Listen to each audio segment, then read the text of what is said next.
have to be a party of truth. And if the cold, hard truth is Donald Trump led us into a ditch on January 6th. The former president lied to us.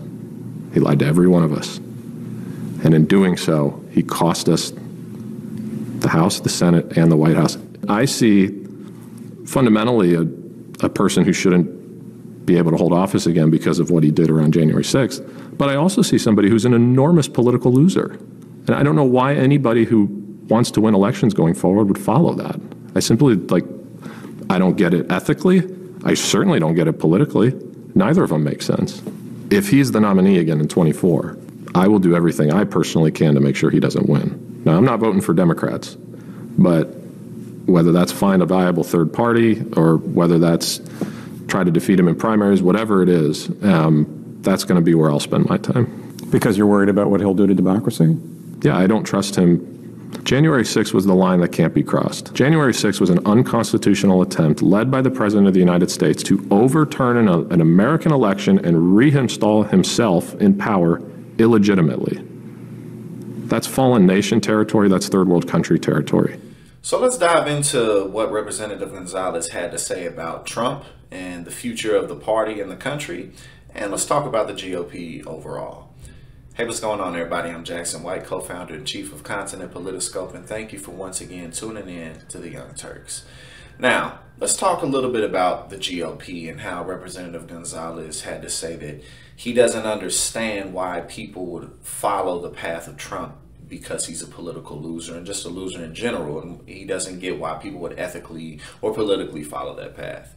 Well, the simple answer is because it's working, because the base loves it. The base can't get enough of it. And simply put, that's why politicians are on board with following and kissing Trump's butt, because it works for the base. And as we all know, in 2015, when Trump was, initially running, pretty much everybody had bad things to say about him. But as he totally swept the field and got into office and, just really enhanced the culture of the Republican Party, they soon quickly fell in line. So there's that. But then there's also the fact of, what resistance is there.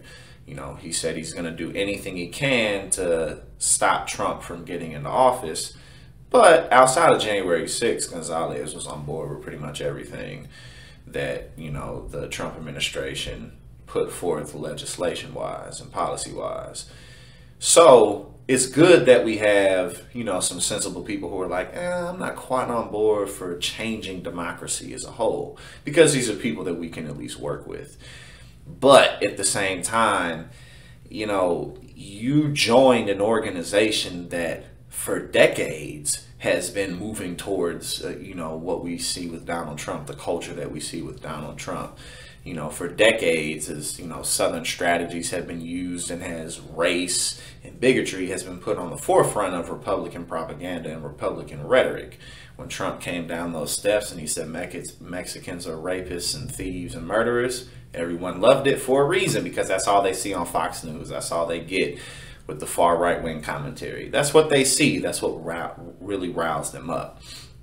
So what's important to note as well is that it's very likely that Trump is going to run in 2024, and it's very likely that if he runs in 2024, he's going to smoke the Republican primary field. And I mean, people probably won't even challenge him, to be honest with you. They'll probably just step out of the way and fall in line. So that's something that we can easily and should expect. So let's make sure that we get to the polls, and more importantly, that we do what we can to push as many progressive candidates into office in 2022 and in 2024 as well, because we can't just count on the presidential administration.